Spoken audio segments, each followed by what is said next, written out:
as minhas amigas. Continue o papo.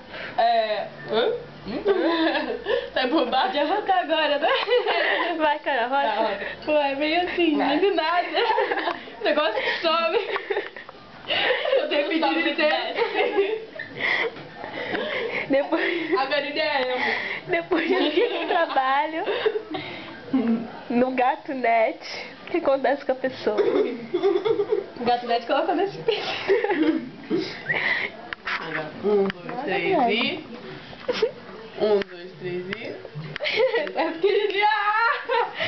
Me passou. Ganhou. Não é que vergonha. Quem fez isso? Foi você? Porquinho. Eu fazer baixo, mas muita pressão.